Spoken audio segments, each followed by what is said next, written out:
if you're curious, the reason I have these balloons with alien Yeah, I can faces see them. behind me is because it's actually my 40th birthday today.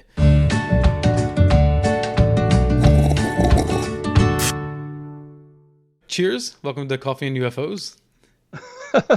Well, Do you have I'm your not coffee? drinking coffee, but Is that beer? it's just Diet Coke. Like, all right. What's caffeine, right? Yeah, yeah, Mm, it keeps me up. yeah. Sometimes when I don't want it to. Yeah, I'm pretty good. I could drink coffee pretty late and get to sleep without a problem. But I might twitch in my sleep, which is not good for Uh-huh. no, anyway. Um, so for anyone who is not familiar, this is Mike Rogers, and he was an eyewitness to the Travis Walton abduction. He has also recently put forth a theory as to what happened over the Phoenix lights, and we've talked about that on Paranormal Now in a couple of episodes. So you can go back to Paranormal Now on Spreaker, find those episodes, listen to them. So I'm gonna get right to it, Mike. First question is: have you seen a UFO? Of course. Actually, I know. several. I couldn't even say Uh, that without laughing. So well, the Travis Walton incident was the closest, okay? hmm But I've had a couple that were fairly close, but not quite that close. yeah. And of course, seeing things in the sky like almost everybody has. Well, then aside from the Travis Walton case, which most people are familiar with, what is another event that happened to you that you could explain? Well, actually, a little over 5 years before that incident, hmm in 1970, Travis Walton and I and a car full of five other people. There was actually six people in the car. It was a car this time, but it was a Dodge Charger that I had, hmm and we were headed down to Phoenix late September, to or mid September, I think, to go to the last thing of what they call the uh, Big Surf. It was actually a place you could surf, hmm and we were going there to catch the last date of the season that it was open. And on the way down there, about, I don't know, just a few 100 feet out of Snowflake, I saw this light that I first took to be a street light. And to make it quick, because there was quite a bit to it, once we went out to where there weren't any more street lights, this thing remained, and it became very unusual. Right. Right. And Travis was sitting in the same position he was in the truck when we were in the woods that day working hmm 5 years later.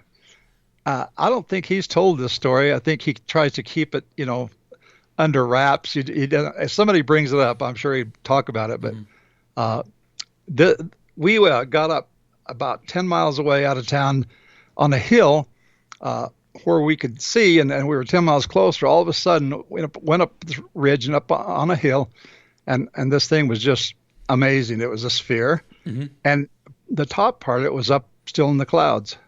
And but they were very, very low clouds, which was unusual, extremely unusual. It was like this thing created the clouds, and it very much looked that. Anyway, while we were driving, I hadn't stopped yet. Uh, this thing very slowly came down out of the clouds hmm to where it was completely a sphere, no clouds over it, and all of a sudden a light came out of the bottom of it, and lit up the ground. Like I say, by this time we're on top of this hill. We could see the land out before us for several miles, and hmm this thing was lighting up an area the size of, gosh, I don't know, 4 or 5 football fields, and it was brighter than day. And it was nighttime by the time we got there, and it was just extremely striking. And later on, we found out. Well, I'll finish the story first. We watched it from the car. I mean, we didn't stop.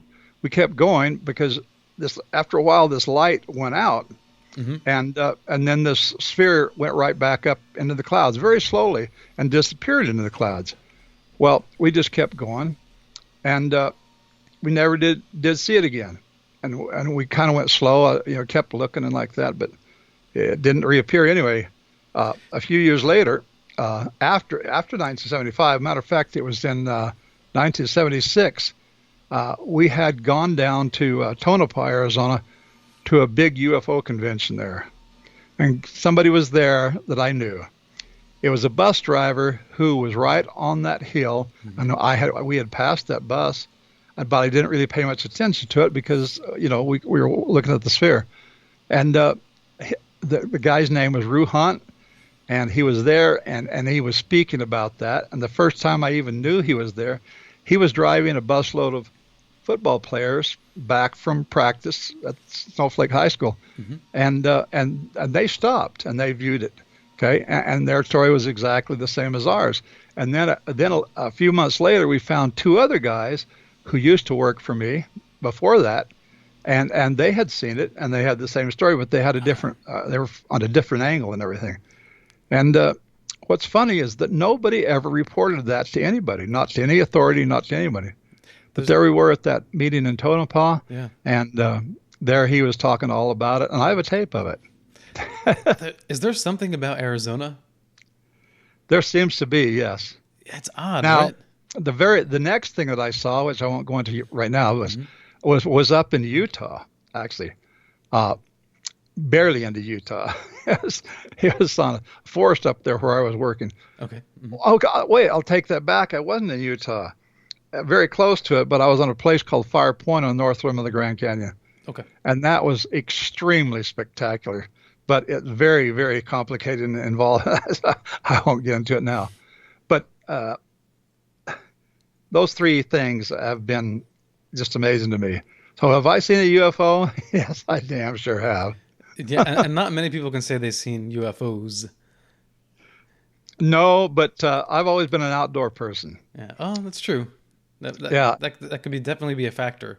But if you've had one experience, especially a close encounter, I do wonder if that creates some sort of predilection or a predictor to future sightings. I mean, do you think that these things might come back and sort of just observe you? I've never gotten any feeling of that. No evidence, but not even an inkling. Mm-hmm. They seem to be random events, and there's been several times I've seen lights in the skies. In fact, one time, I don't know, it was like 1985 or something, or 87. Travis was living down Snowflake where he's always lived, and then I was living up in a place called Show Low at the time. And all of a sudden, somebody yelled at me to come outside and look, and I went outside, and there was what looked to be a great big lighted UFO that was in a kind of an oval shape, and it was dark, and this thing was like super bright, but it was huge. It was like, if I was to make it, well, I've always done this thing called snap triangulation, where you create a very quick triangle. Okay, and sure. It is just an estimation, but it's fairly accurate. And I estimated the doggone thing was up 45,000 feet in the air. That's insanely high. And it looked to be like 200 feet as far as like your perception is concerned. Well, I immediately called Travis because I wanted him to look at it. Yeah. And I got him on the phone right away, and he looked at it, and he was amazed. And long story short, after I looked through it binoculars, and so did he, we discovered that it was a giant balloon that had 4 appendages coming down from it that were like weather balloon or like hot air balloon things, but this thing was obviously a gas-filled thing. Okay. And what was lighting it was the fact that it was so high in the air, even though it was dark where we were, the sun was lighting it. Oh, that is fascinating. Yeah, and but that's good detective work, though. Yeah. Yeah. Well, I was watching some video recently, and people were commenting at this amazing thing they're seeing in the sky, and it's odd shaped. It was kind of like this, just very oddly shaped. They're like, oh my God, this is a UFO. But really, it was a cellophane balloon. Wow. And it was like a letter H. But it was so far up, and when you zoom in with your camera with the lens flaring and the light reflection, it kind of blurred it. So it just looked like this, amorphous, but it was just a cellophane balloon just hanging around up there. Yeah. I really investigated all that light stuff, the essence of light, all kinds of things concerning light. And the most striking thing is that any bright glaring light will always appear larger and closer than it really is. In fact, once I got into astronomy, it turns out that the stars we can see in the sky, we can only see because of a very strange phenomenon. It's an illusion. If stars were no larger, if they were no larger in our eyesight than they actually are, still shiny, but no larger than they actually are, our skies would be completely jet black. There wouldn't be a thing there except a pale, pitiful moon, and that's it. There wouldn't even be a clue. Yeah. I mean, I've done some calculations, and the stars that we can see, all of them, are over 3,000 times larger in appearance than they really are. That's interesting. And yes. Yet, and yet we see them. Yeah, we see them, even though they should be so much smaller. Is that like a sort of lensing thing of light through space? No, or? it's light has this ability to flare, and it has to be glaring. A star is extremely glaring. There's a lot of power behind it, so it can really drive a lot of flare, and that's what it is. Now, anybody, any night, as long as it's not a cloudy night, going down a long stretch of highway can do one simple experiment for themselves. Look a mile away at a car a mile away on a long stretch of highway. Right. Try to guess how large the vehicle is. Let's take a semi-truck, for instance. A mile away, the lights on that semi-truck will be so large that they will completely hide that truck. Sure. Yeah.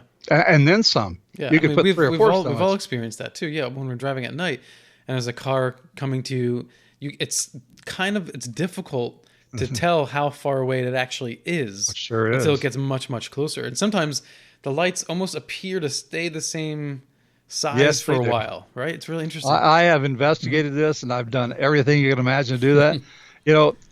People have a tendency to dim lights. Yeah. If your lights are on bright, they will be dimming you when you're like a mile away, or a half mile away, and way too soon. And, why even have lights? I've had that happen to me so many times. I just put my lights on dim and leave them there, because I'm tired of dimming them. Yeah. People a mile, even 2 miles away will start dimming you. Well, people still flash their highs to let you know there's a cop over there. Right, so, that's right. So at least that's a bonus. They do that. Yeah. But sometimes it's just because they think you're your lights are too bright. They think you're way closer than you really are. Yeah. No, you're right. All right. So I think a very important question. What do you think is the future of ufology, and or what is missing? What's missing is brains. Okay. Well, let's put that one aside. What I'm trying to say about it is, if you mean more brains, then Yeah. It's called bias. Gotcha, and skeptics and believers both are just full of it. To pun, they're full of bias. You would think that skeptics would be a little bit more on the level, right? No, not at all.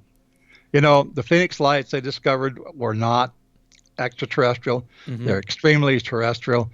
And I have evidence to prove that. Wind documentation that just says it. And guess what? Believers at least go, I don't like that idea. At least they admit, But believe it or not, the skeptics, the major skeptics, I've challenged every one of. I've sent them tons of stuff.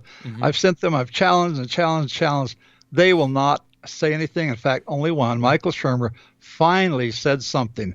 He answered a request for a debate, a friendly debate on the radio, on your show actually. And guess what he said? I just don't have the time. Well, and you know why that is? Because they missed that wind alignment, and it was a huge thing. The wind alignment would have, for a skeptic, would have shut down the Phoenix lights before they even got famous. Well, I mean, no one wants to think that they just missed the fact that some giant floating craft was on some airstream, and it seems almost too simple to overlook. So I could imagine that being embarrassing. Well, anybody could have found it. I found it very easy. Well, you did because you looked for it.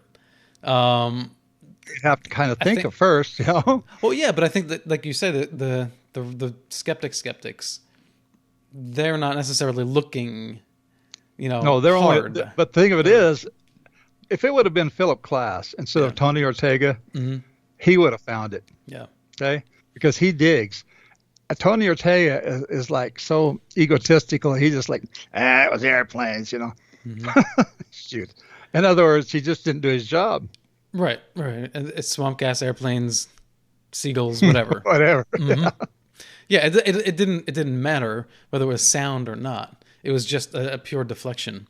All right, so that's it, Mike. Thanks All for right. joining me. Thank you. If you're curious, the reason I have these balloons with alien I can faces see them. behind me is because it's actually my 40th birthday today.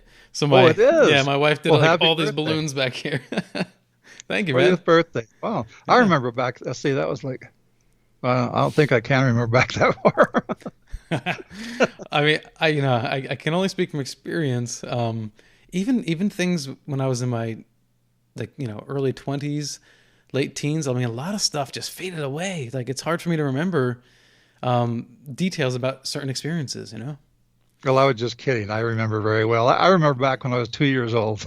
See, my wife is the same way. She can recall like stunning detail, long, memory archives. Me too. Yeah, I don't have that. I remember things more as like impressions, like feelings and like pastels.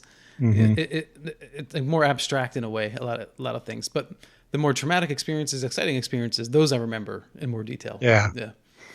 Well, I remember all that. Some of those things aren't fun to remember, but a lot of it is. Mm-hmm. Yeah. All right. Well, cheers, brother. Thank you, Alan. Yeah, thank you. And well, anyone who's watching right now, keep your eyes peeled because in November, what did we say? November 5th? I think it is November 5th. Yeah. Right. Tuesday, Mike's going to come back on and we're going to be talking about Chinese petroglyphs, ancient Yes. Chinese petroglyphs found That's in right. the United States, particularly in Arizona. So, And Jennifer Stein is going to be on with us, and my friend Richard Gonzalez, who's the president of the Southwestern Petroglyph Society. And what we've discovered is so amazing. You can't believe it. yeah, no, I'm really excited about this. I haven't done an ancient forbidden archaeology episode in a while, so it's about time we do that. Yeah. All right, man. Well, take care, brother. I appreciate it.